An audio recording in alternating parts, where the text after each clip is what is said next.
A'udzu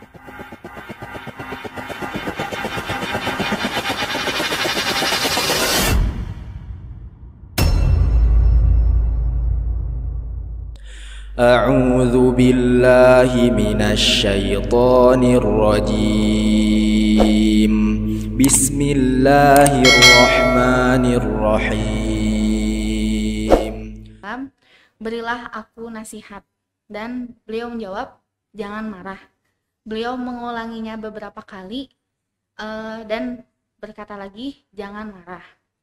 Jadi pesan Rasulullah Shallallahu Alaihi Wasallam di atas yaitu memerintahkan kita untuk sebisa mungkin berakhlak dengan akhlak yang mulia, akhlaknya para nabi, akhlak Al-Quran, akhlak yang bersumber dari keimanan.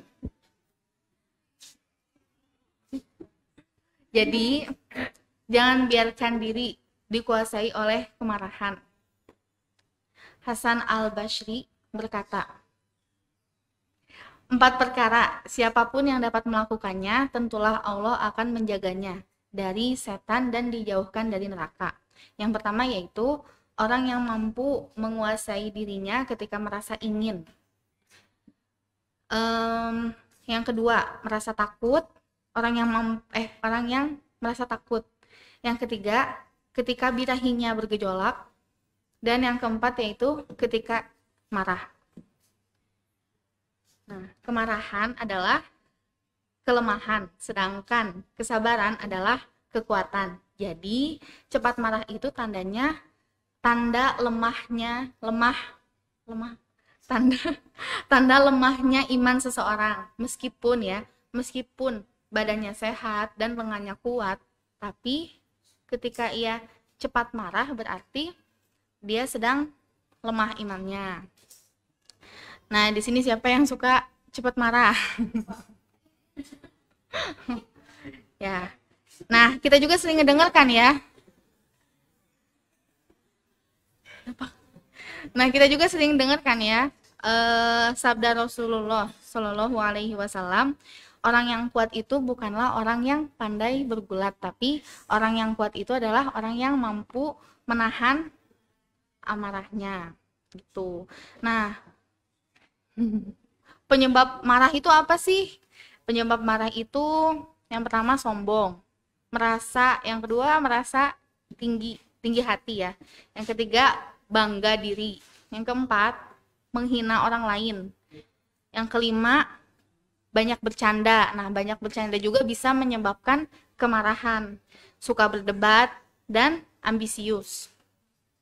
Nah, cara mencegah kemarahan itu ada 6 poin. Yang pertama yaitu sabar, lemah lembut. Seperti contohnya ya, Rasul kita gitu. Pernah suatu ketika Zaid bin Sa'nah itu sebelum masuk Islam, beliau menagih hutang kepada Rasulullah sebelum temponya. Nah, dia menagih hutang dengan cara yang sangat kasar. Nah, beliau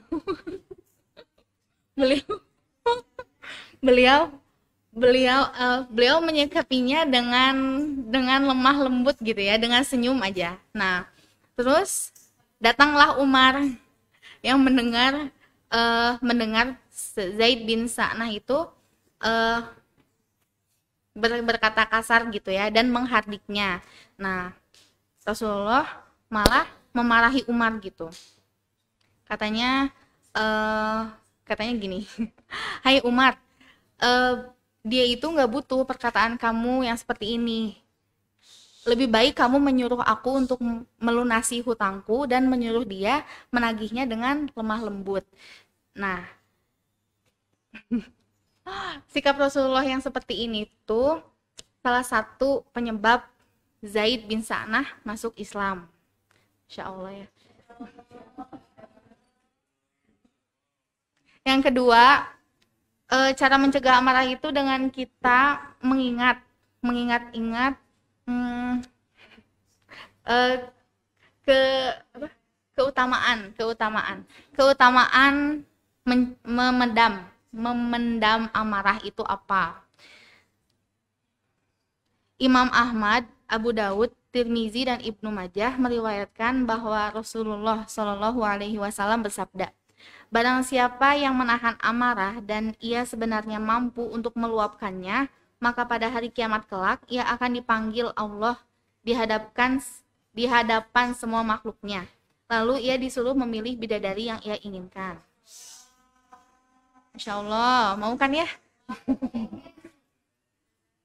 Nah, dalam riwayat Ahmad disebutkan, tidaklah seseorang menahan amarah karena Allah kecuali rongganya akan dipenuhi keimanan. Tuh. Dan dalam riwayat Abu Daud disebutkan, Allah akan memenuhi perutnya dengan ketenangan dan keimanan. Yang ketiga, cara memendam amarah itu dengan ta'awudz, mengucapkan a'udzubillahi minasyaitonirrajim. Tuh. Ada salah satu sabda Rasulullah yang mengatakan bahwa sesungguhnya aku mengetahui satu kalimat, andai ia ucapkan, tentu kemarahan yang mereka alami akan hilang, yaitu a'udzubillahi minasyaitonirrajim. Aku berlindung kepada Allah dari kejahatan setan yang terkutuk. Yang keempat, cara mencegah amarah itu dengan mengubah posisi. Jadi Imam Ahmad dan Abu Dawud meriwayatkan bahwa Rasulullah Shallallahu Alaihi Wasallam bersabda, jika salah seorang di antara kalian marah dan dia berdiri, maka duduklah, karena kemarahan akan hilang. Jika belum juga hilang, maka berbaringlah. Hal ini dikarenakan posisi berdiri lebih mudah untuk meluapkan dendam. Lain halnya dengan duduk ataupun berbaring. Yang kelima yaitu menghentikan bicara. Kalau kita lagi marah karena berdebat dengan teman kita, sebaiknya kita ngalah aja deh gitu. Jangan pakai kekeh. Jangan pakai kekeh meskipun kita benar gitu ya. Tapi kalau kita mengalah kan bukan berarti kita kalah. Daripada amarah kita terus meluap. Nah, yang keenam, yang terakhir yaitu cara memendam amarah itu dengan cara berwudu. Karena pada dasarnya kemarahan adalah api yang membara dari dalam diri manusia, maka air akan memadamkan api tersebut. Rasulullah Shallallahu Alaihi Wasallam bersabda, sesungguhnya kemarahan pada dasarnya adalah bara yang sedang membakar di hati anak Adam. Hadis riwayat Imam Ahmad dan Tirmizi. Wudu juga merupakan ibadah dalam rangka zikrullah gitu, mengingat Allah. Selain untuk mengatasi rasa marah, wudu juga sebagai zikrullah. Rasulullah Shallallahu Alaihi Wasallam bersabda, sesungguhnya amarah itu dari setan, dan setan diciptakan dari api. Jika seseorang di antara kalian marah, maka berwudulah. Hadis riwayat Ahmad dan Abu Dawud. Nah, marah itu kan emang fitrahnya manusia ya. Rasul juga pernah marah gitu. Nah, ada marah yang diperbolehkan. Marah yang diperbolehkan itu ketika larangan Allah dilanggar. Tapi itu juga bukan dengan kekerasan, bukan dengan cacian, bukan dengan bentakan. Gitu.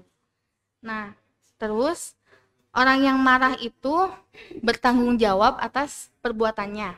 Jadi, kalau kita marah, terus kita ngerusakin barang orang, atau kita ngebuang barang orang gitu, atau kita nyakitin hati orang, nah itu kita harus bertanggung jawab atas perbuatan yang telah kita lakukan gitu. Kalau misalkan ada orang yang marah sampai dia ngebunuh orang lain, berarti dia harus dikisos. Kalau ada suami istri yang bertengkar dan marahnya meluap dan suami itu mengucapkan talak, berarti ya berarti emang dia udah menceraikan istrinya gitu ya. Nah gitu. Nah, hadis ini juga mengisyaratkan untuk sedikit berbicara, banyak bekerja, dan memberikan pelajaran dengan keteladanan yang baik gitu. Ini hadis arba'in ke berapa, teman-teman? Ke-16 ya, benar. Dan kultum saya ini dikutip dari hadis arba'in Al-Wafi.